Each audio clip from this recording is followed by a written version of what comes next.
The desert sun hung low over the cracked asphalt of Route 66, casting long shadows that stretched like fingers across the empty highway. Dust devils swirled in the distance, kicking up grit that stung the eyes and carried the faint, acrid scent of sagebrush. At a roadside diner called the Last Oasis, its neon sign flickering weakly against the encroaching dusk, a small boy, no older than 10, stood trembling outside the screen door. His clothes were threadbare, dirt-streaked from days without a proper wash, and his eyes, wide, haunted, darted toward the rumbling engines of a convoy pulling into the gravel lot. 50 Harley-Davidsons, their chrome gleaming like polished steel under the fading light, growled to a halt in a thunderous symphony that shook the ground. The boy clutched a crumpled paper napkin, his knuckles white as if it were his only lifeline. Inside the diner, the air was thick with the aroma of sizzling burgers and stale coffee, the jukebox crooning an old Johnny Cash tune about walking the line. But outside, the boy's voice cut through the noise like a shard of glass. "They're starving my grandpa," he said, his words tumbling out in a rush as the lead biker dismounted.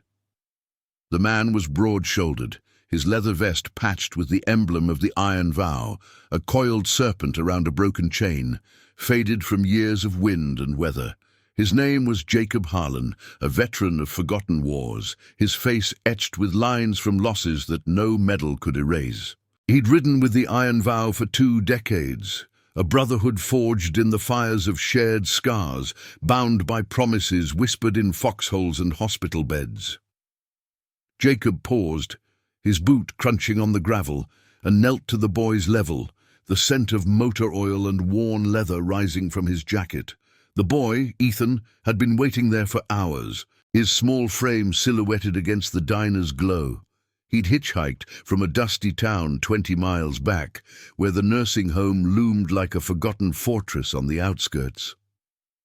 "They say he's got no money left," Ethan whispered, tears carving clean tracks through the grime on his cheeks.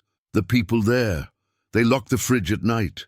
Grandpa hasn't eaten right in weeks. He promised me he'd wait for Mama to come back, but she's gone, and now—" His voice cracked, the weight of isolation pressing down like the heavy sky above. Jacob's crew, hardened riders with tattoos mapping their regrets, gathered in a loose semicircle, their engines ticking as they cooled. Murmurs rippled through them, faces shadowed under helmets emblazoned with crosses and eagles. This wasn't their fight, not on paper. But Jacob saw in the boy's eyes the same hollow desperation he'd glimpsed in his own mirror after losing his brother to a roadside bomb overseas. A promise unkept, a family fractured. Jacob placed a calloused hand on Ethan's shoulder, the touch steady as an anchor. "What's his name, kid?"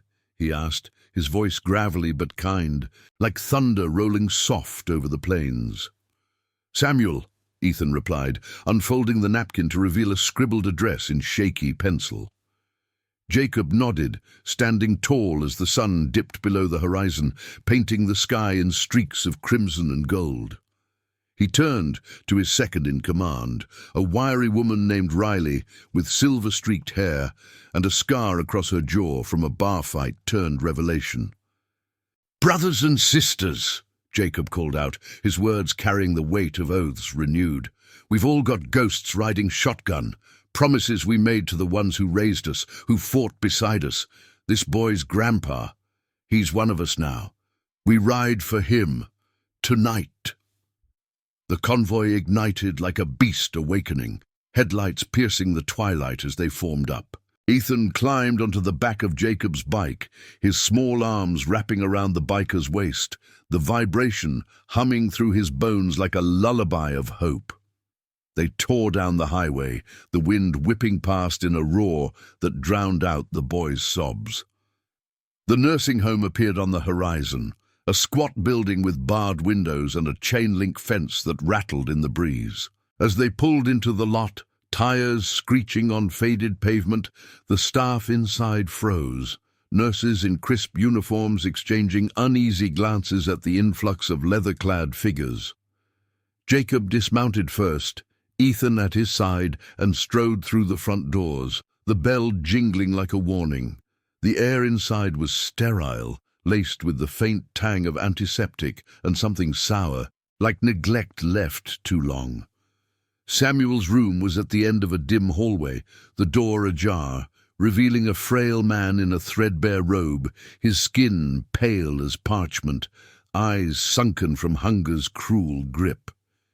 He sat by the window, staring at the stars emerging one by one, a faded photo of a younger Ethan clutched in his gnarled hands. "Grandpa!" Ethan cried, rushing forward. Samuel's face lit up, weak but warm, as he pulled the boy into a hug that smelled of faded aftershave and distant memories. Jacob stood in the doorway, his crew fanning out behind him, a wall of quiet resolve. The head administrator, a pinched-faced woman named Ms. Hargrove, hurried down the hall, her heels clicking sharply. "This is a restricted area," she snapped, clutching a clipboard like a shield. "You can't just barge in here. The facility has protocols. Debts unpaid mean rations adjusted." Her words hung in the air, cold and clinical, but Jacob's gaze hardened, the lines around his eyes deepening like cracks in dry earth. "I've got a promise to keep," Jacob said, his tone low and unyielding, echoing the vows that had pulled him from the brink after his own father's slow fade in a VA hospital bed. "One, my old man made me swear, look after the forgotten. Your protocols, they don't touch honor." He pulled out a worn envelope from his vest, filled with cash scraped together from the crew's last run, tips from long hauls, bets won at dusty rallies. It wasn't a fortune, but it was enough to cover months, a bridge over the chasm of bureaucracy. Riley stepped forward, her voice steady as she recounted their own losses, the brother lost to addiction, the sister to a system's indifference, turning the room into a confessional of shared pain. Miss Hargrove's facade cracked, her eyes flickering with something like shame as the biker's stories wove a tapestry of redemption. Samuel, gaining a spark of strength, rose shakily and clasped Jacob's hand. "You rode for a stranger," he murmured, voice raspy but grateful. "That's more than blood ever did for me." Outside, the convoy waited, engines idling like patient guardians, the night air alive with the promise of change. Ethan smiled for the first time in days, the weight lifting as plates of hot food, smuggled in from the diner, were laid out on a bedside tray. Laughter bubbled up, tentative at first, then full, filling the room with warmth that chased away the shadows. As dawn crept over the horizon, tinting the desert in soft pinks, Jacob mounted his bike once more. The iron vow had swelled their ranks overnight, word spreading like wildfire through texts and calls, drawing in stragglers from nearby chapters. 97 strong now, they formed a steel river rolling out, Ethan waving from the nursing home steps, Samuel's hand raised in salute. This ride wasn't just for one man, it was a vow renewed, a stand against the quiet cruelties that erode the soul. Jacob glanced back, the wind carrying the faint echo of his father's words. "Honor ain't given, it's ridden out." And in that moment, under the vast sky, the boy knew his world had shifted, saved not by force, but by the unbreakable bond of those who chose to care. The first rays of dawn sliced through the desert haze like golden blades, illuminating the endless ribbon of highway that snaked toward the horizon. Jacob Harlan throttled his Harley, the engine's deep rumble vibrating through his chest as the convoy stretched out behind him, a gleaming serpent of chrome and leather cutting through the cool morning air. 97 bikes now, their numbers swollen by calls in the night from old comrades scattered across the Badlands, riders who'd heard the tale of the starving elder and the boy's desperate plea. Ethan had stayed behind with Samuel, safe in the nursing home that now felt less like a cage, but Jacob carried the weight of their story like an extra saddlebag, heavy with the promise he'd made under that flickering diner sign. The wind whipped at his face, carrying the sharp tang of creosote bushes and the faint, metallic bite of exhaust as memories flickered in his mind. His own grandfather's gaunt frame in a veteran's ward, rations doled out like crumbs to the unworthy.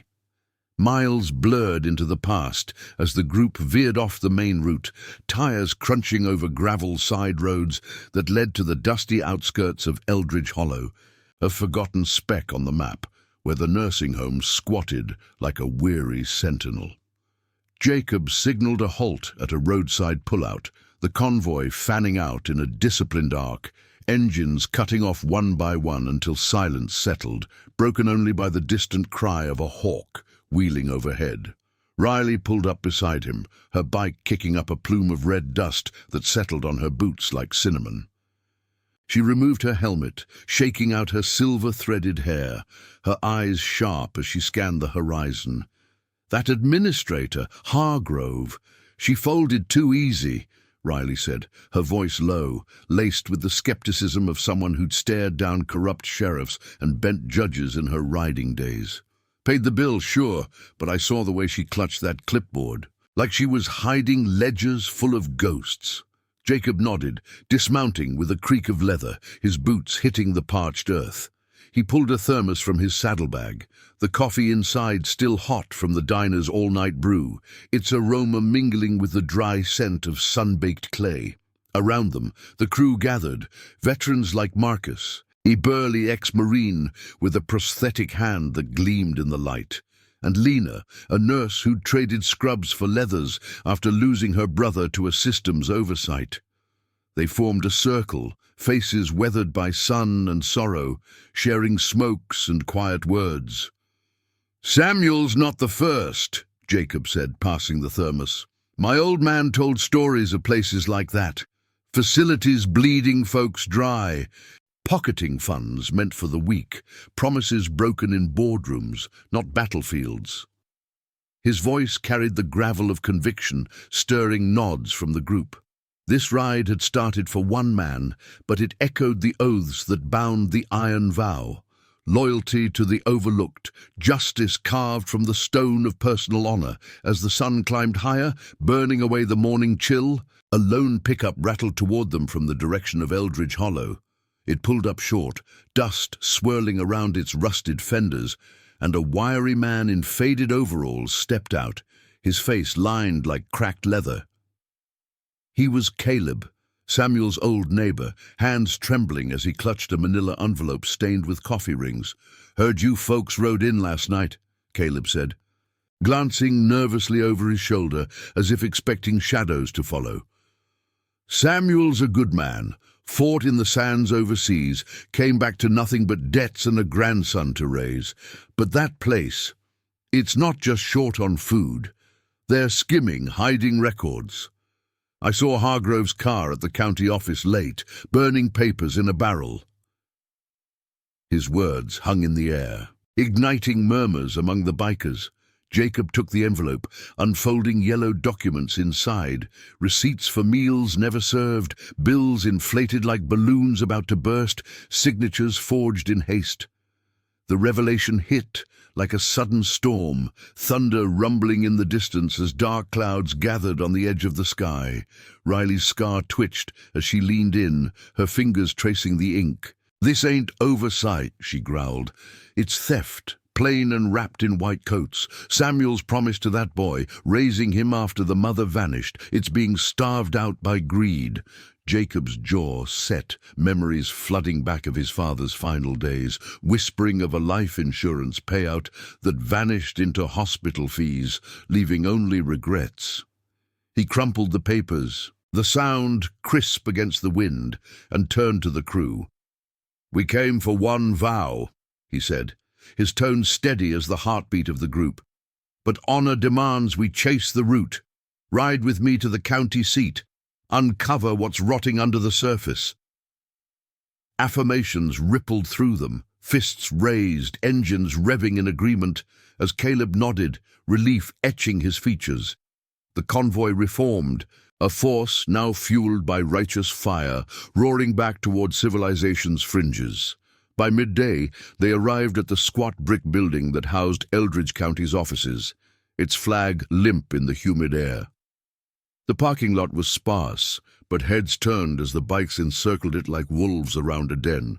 Jacob led the way inside, the door chime echoing off linoleum floors that smelled of polished wax and stale bureaucracy. At the front desk sat a clerk named Harlan, coincidence that twisted Jacob's gut, with wire-rimmed glasses and a tie too tight for comfort. "We're here about the Hollow Haven facility," Jacob stated, sliding the envelope across the counter, the papers fanning out like accusations.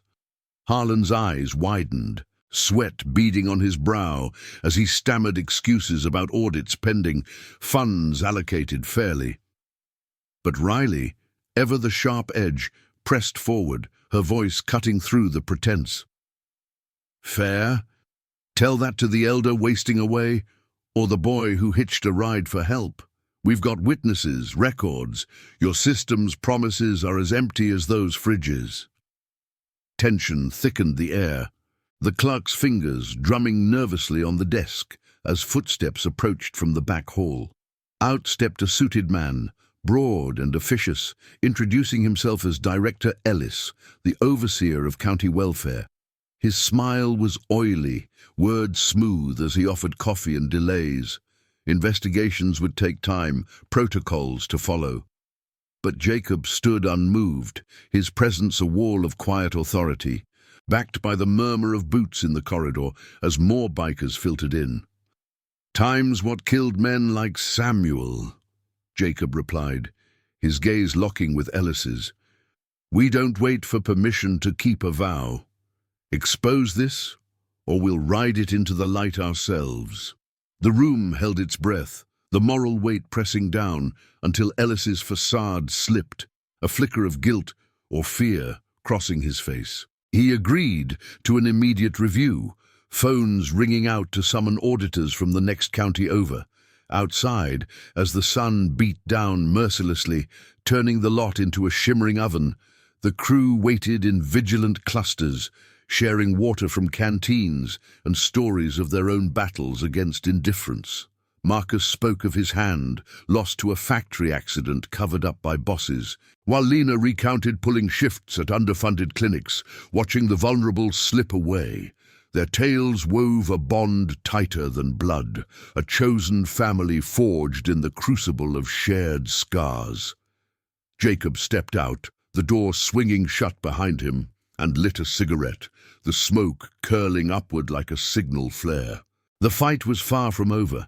Deeper roots of corruption likely tangled through the county's veins, but in that pause, under the relentless sky, he felt the stir of redemption, a promise evolving from rescue to reckoning. Word spread further that afternoon, drawing in stragglers, a retired firefighter from the east, a mechanic with debts of his own, swelling their ranks to over 100. As evening shadows lengthened, painting the building in bruised purples, the first cracks appeared, Ellis emerging with a box of files, his shoulders slumped. Justice, poetic and unyielding, began to unfurl, not through shouts or fists, but through the steadfast honor of those who refused to look away. And now, I invite you to leave in the comments where you're watching from and the exact hour you heard this story. We wish to know how far these northern confessions travel and at what moments they reach you. The fluorescent lights buzzed overhead like angry hornets in the county office lobby, casting harsh shadows on the scuffed linoleum that smelled of industrial cleaner and desperation. Jacob Harlan leaned against the wall, arms crossed over his leather vest, the iron vow emblem catching the glare like a badge of defiance.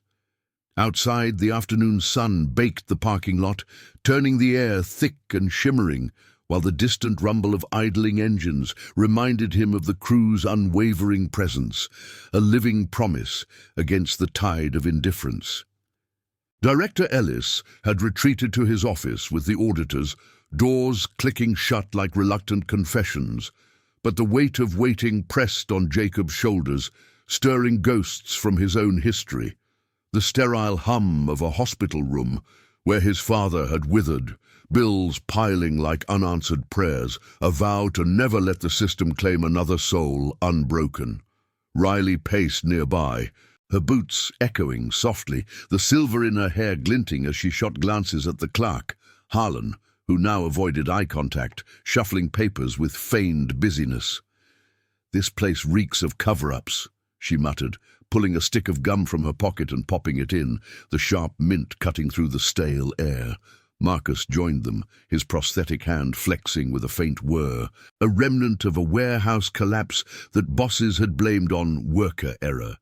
He nodded toward the hallway, heard whispers from the janitor. Ellis has been funneling funds to his own pockets for years. Hollow Haven's just the tip. Their voices wove low, a tapestry of shared suspicions, as Lena distributed water bottles from a cooler strapped to her bike, her nurse's instincts turning the lobby into a makeshift vigil. The crew had grown, faces new and familiar blending in the heat. A lanky veteran named Tyler, who'd lost his sister to a similar facility's neglect, and Grace, a former social worker whose eyes held the fire of reforms abandoned.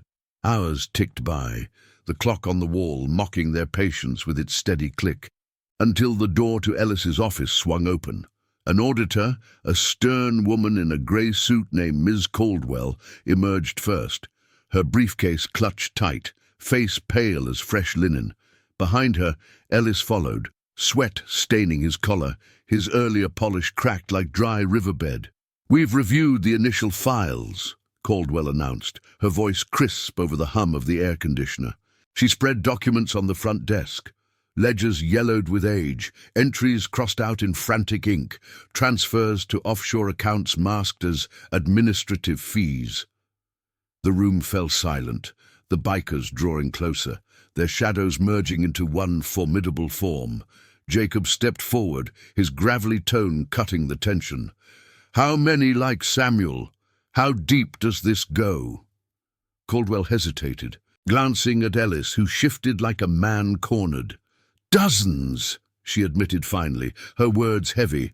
"Elders from 3 facilities in the county.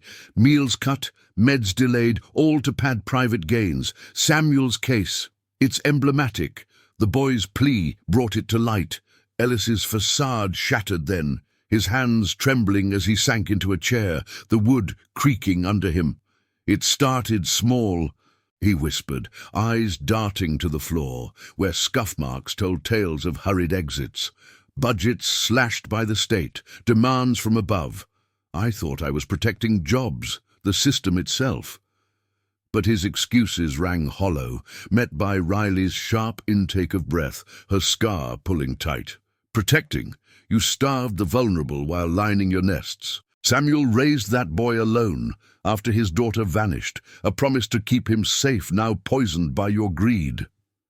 The crew murmured agreement, Tyler clenching his fists, memories of his sister's faded eyes fueling his resolve.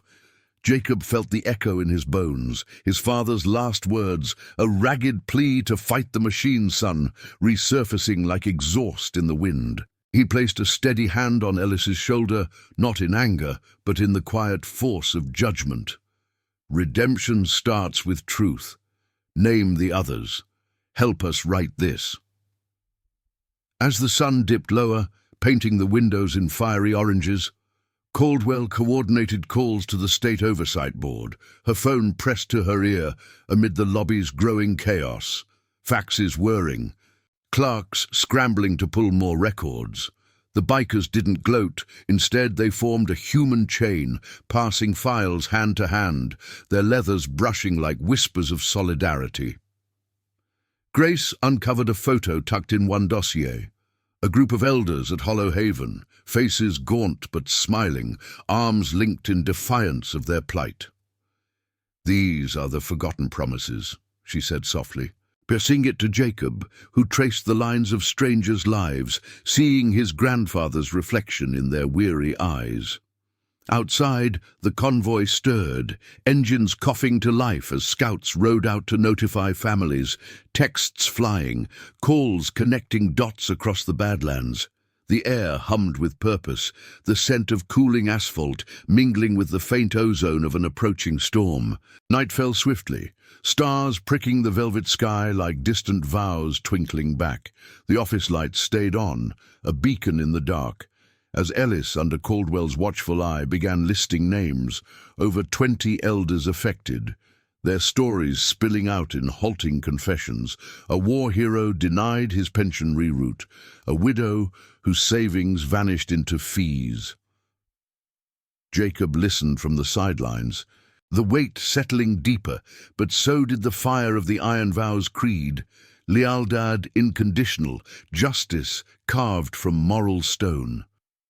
Riley pulled him aside near the vending machine, its glow casting blue hues on their faces.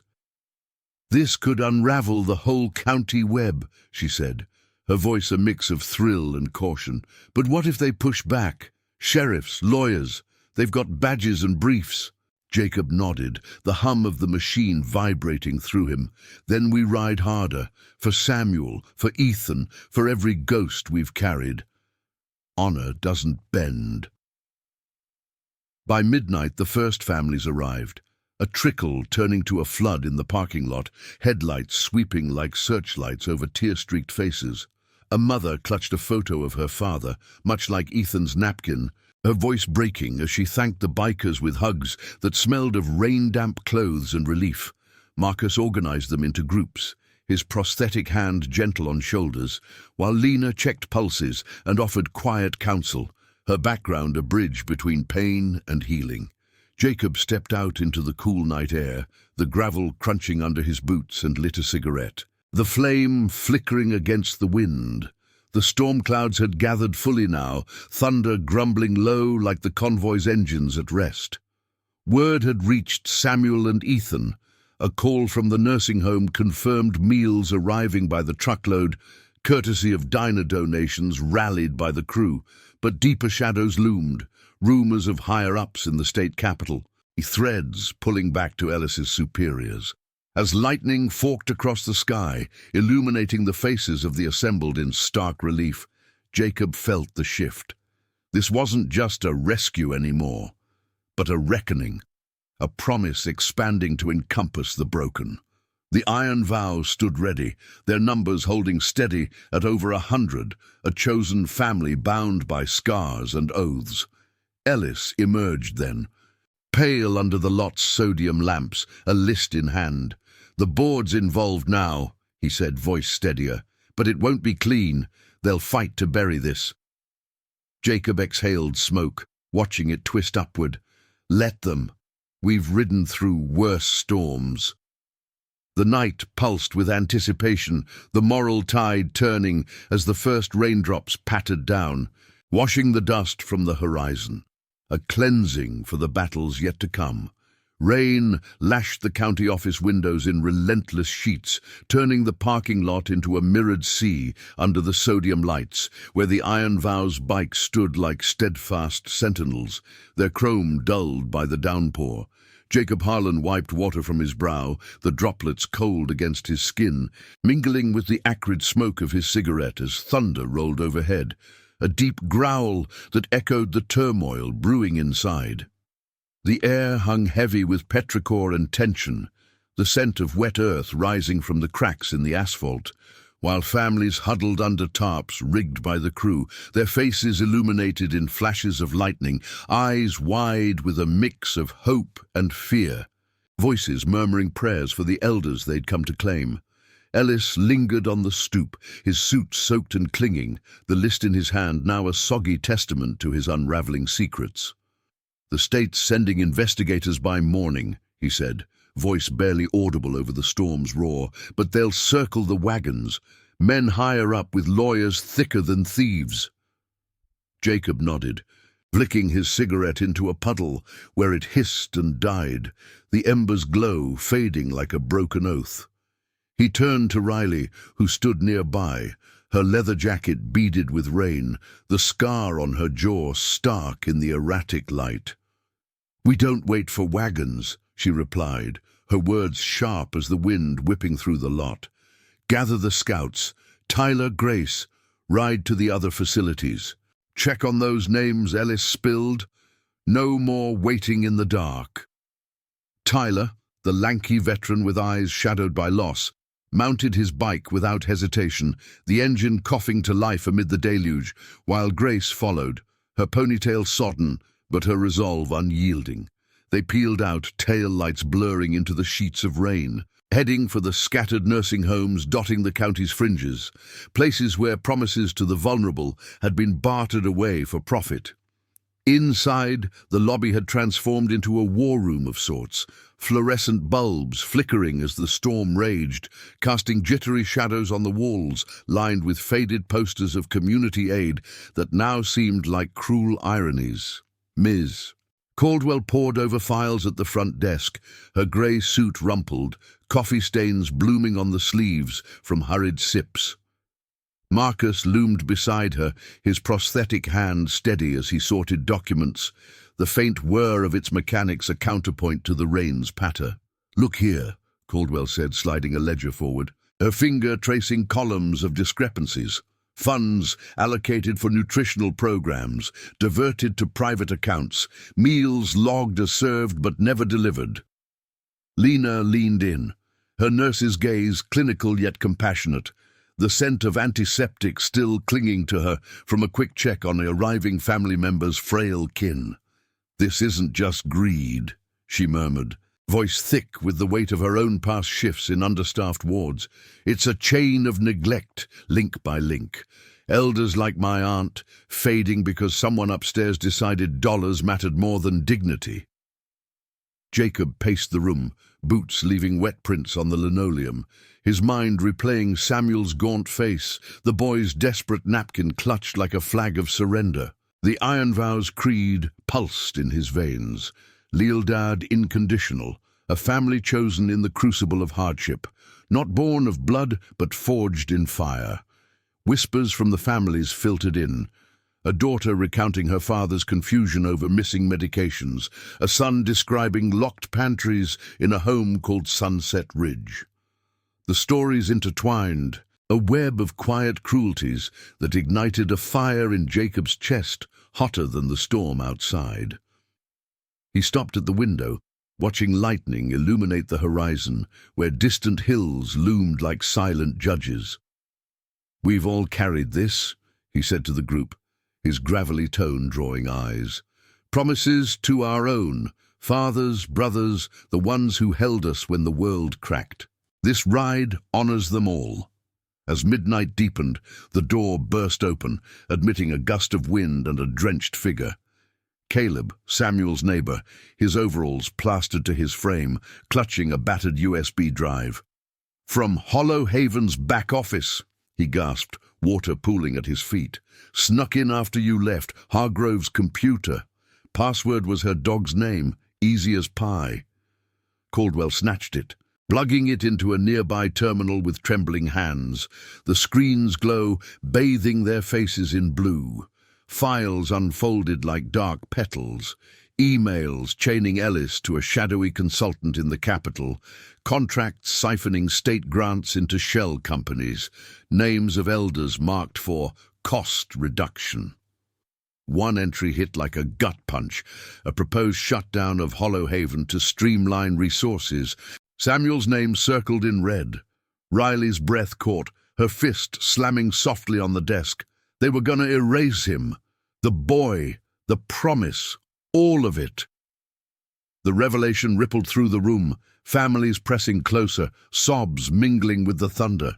Jacob felt the moral tide surge, justice not as vengeance, but as a poetic unveiling, stripping away the veils of corruption. He pulled out his phone, the screen misted but clear, and dialed the nursing home. Ethan's voice answered, small but steady. "Grandpa's eating real food now, Mr. Jacob.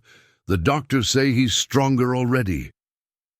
The words anchored him, a reminder that this storm was birthing change. Outside, the crew expanded further, word via ham radios and group chats drawing a burly mechanic named Logan, his truck loaded with generators against the power flickers, and a soft-spoken widow, Abigail, who'd lost her husband to similar shadows and now rode pillion with fire in her eyes. Dawn crept in grey and sodden, the rain easing to a drizzle that dripped from eaves like reluctant tears. State vehicles arrived, sleek sedans splashing through puddles as investigators in trench coats disembarked, briefcases in hand. Caldwell met them at the door, the USB drive extended like an olive branch laced with thorns. Ellis stood to the side, pale and compliant, his confessions fueling the handover. But as the lead investigator, a stern man with a badge glinting wetly, scanned the files, his face hardened. "This implicates more than county," he muttered. "Capital ties. Expect resistance, subpoenas, smears." Jacob stepped forward, the crew at his back, a wall of leather and loyalty. "We've faced worse," he said, voice steady as the receding storm. "For the promise is unbroken. We'll ride it out." The morning unfolded in a blur of statements and sealed envelopes, the lobby emptying as families reunited with their elders, transported by volunteer vans humming with relief. Samuel arrived last, propped in a wheelchair pushed by Ethan, the boy's face alight with a smile that chased the clouds. He hugged Jacob fiercely, the embrace smelling of fresh linens and faint diner grease. "You kept my word for me," Samuel rasped, eyes misty. In that moment, under the clearing sky, the iron vow swelled to its zenith. Over 100 souls, bound not by blood, but by the honor of standing firm. The reckoning had begun, threads pulling toward the capital, but the heart of it beat here, in the quiet victories that mended fractured lives. If this story moved you, please hit that like button below. It helps spread these tales of hope and honor to those who need them most. The sun broke through the thinning clouds like a hesitant promise, casting a watery light over the county office lot where puddles still gleamed like scattered mirrors, reflecting the weary faces of the iron vow. Jacob Harlan stood at the edge of the gathering, his leather vest heavy with the night's damp, the faint scent of rain-soaked earth clinging to his skin as he watched Samuel's wheelchair roll forward. The old man's hand, veined and steady, gripped Jacob's forearm in a clasp that spoke volumes. Gratitude etched in every wrinkle, a silent vow exchanged without words. Ethan hovered close, his small frame no longer bowed by fear, but lifted by the warmth of reunion, the air around them carrying the subtle aroma of hospital soap and fresh-baked rolls, smuggled from a nearby bakery by Lena's quick hands. State investigators milled about, their trench coats flapping in the breeze that swept in from the desert, carrying whispers of sage and cooling asphalt. The lead man, Agent Harlan, another twist of fate that made Jacob's jaw tighten, flipped through the USB drive's files on a tablet, his brow furrowed under a salt and pepper crew cut. "This is bigger than we thought," he said, voice clipped like a report filed too late. "Capital connections run deep, consultants, lobbyists pulling strings on elder care budgets." Ellis named a few, but they'll deny it, bury it under paperwork. Ellis himself lingered on the periphery, shadows under his eyes deepening as families shot him glances sharp as switchblades, their murmurs a low hum of unresolved pain. Riley sidled up to Jacob, her boots squelching softly in the mud, the silver in her hair catching the light like threads of resolve. "They're stalling," she whispered, her scar pulling tight. "Saw one of them on the phone, low and urgent. We need to move before they lock this down." Jacob nodded, the weight of his own ghosts pressing in. The echo of his father's labored breaths in that dim VA room, promises of care dissolved into indifference. He turned to the crew, now a tapestry of faces etched by their own battles. Marcus flexing his prosthetic hand, the metal cool against the warming air. Tyler wiping rain from his helmet, eyes distant with memories of his sister's unanswered calls. Grace organizing the families into a quiet huddle, her voice a soothing anchor amid the chaos. "We ride to the source," Jacob announced, his gravelly tone cutting through the post-storm hush like a throttle twist. The capital's where the rot starts. But first, we secure what's here.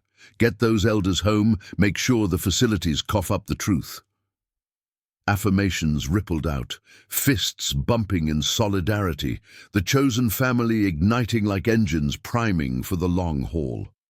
By noon, the lot transformed into a hub of motion, vans idling with exhaust that mingled with the sharp tang of hot coffee, from thermoses passed hand to hand.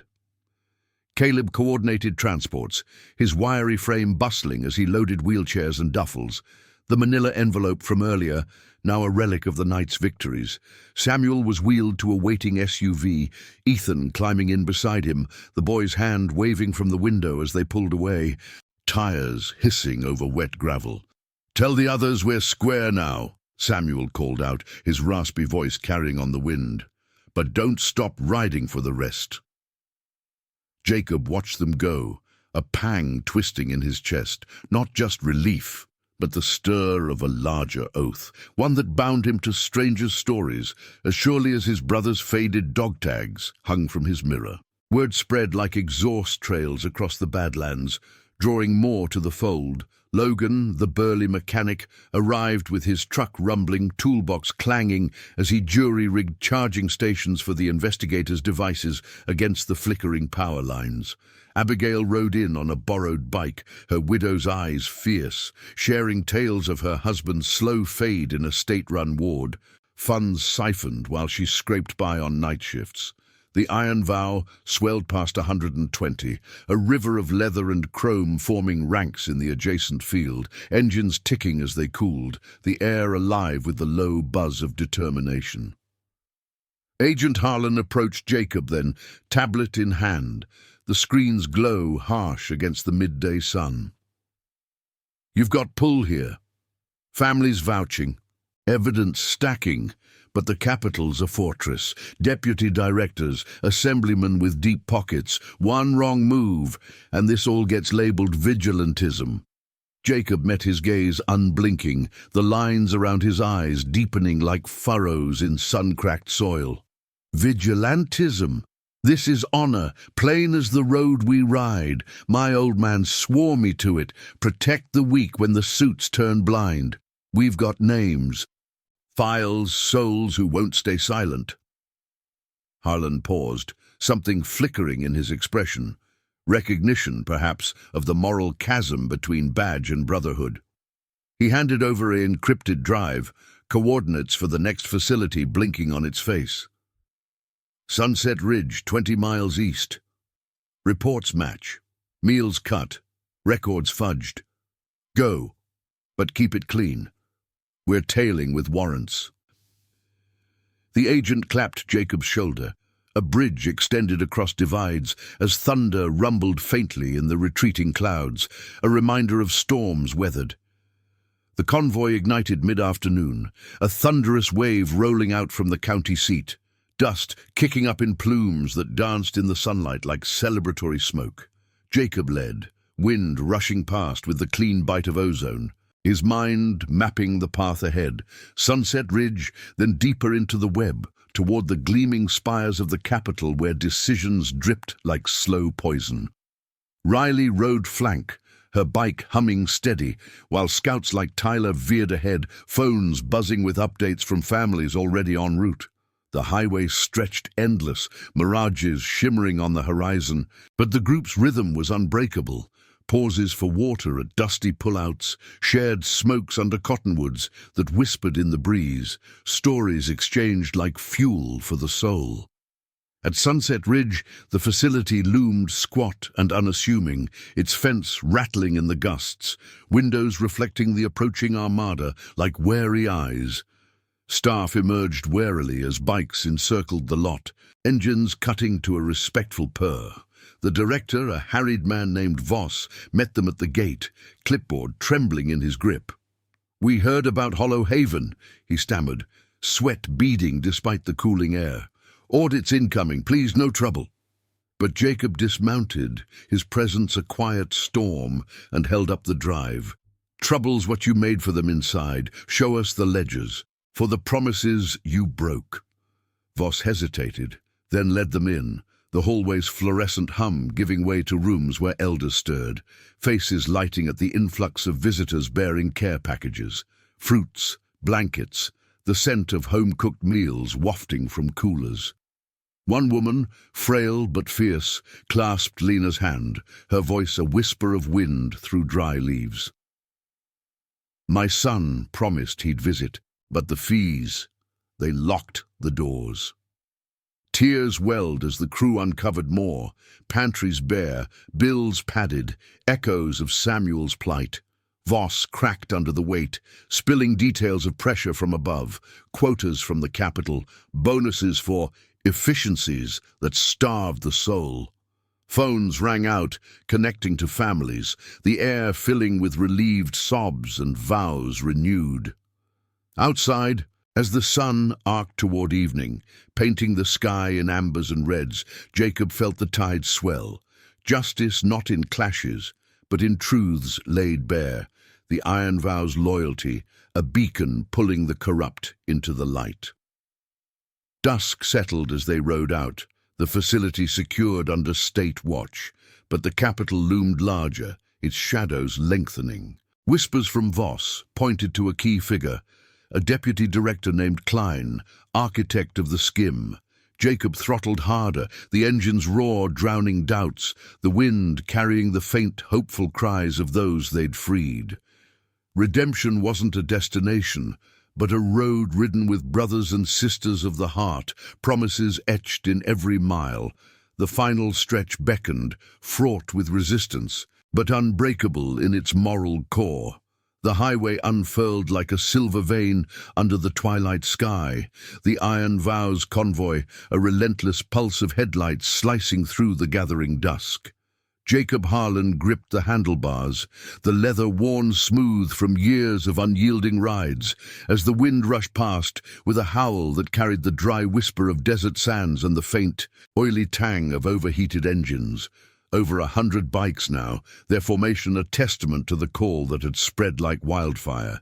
Texts pinging across state lines, voices crackling over radios, drawing in wanderers with their own buried oaths. Behind him, Riley flanked left, her silhouette sharp against the fading sun, while Marcus and Tyler rode point, scouting the approach to the capital's gleaming sprawl. The air cooled as they crested the final rise, the city's lights blooming on the horizon like a false dawn, skyscrapers piercing the clouds with indifferent steel. Jacob's mind replayed the day's echoes. Samuel's parting clasp, firm despite the frailty, Ethan's wave from the SUV window, a boy's trust forged in crisis. The USB drive weighed heavy in his vest pocket, its digital confessions a map to the heart of the rot. Deputy Director Klein, the puppet master pulling strings from marble halls, siphoning elder care funds into velvet-lined coffers. Whispers from Voss at Sunset Ridge had painted him clear.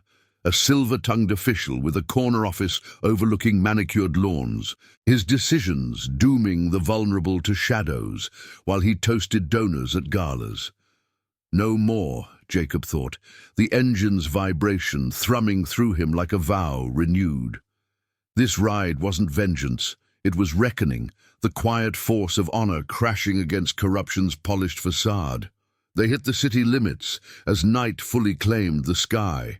The urban hum swallowing the convoy's roar, horns blaring from sedans, neon signs flickering with promises of escape in dive bars and high-rises.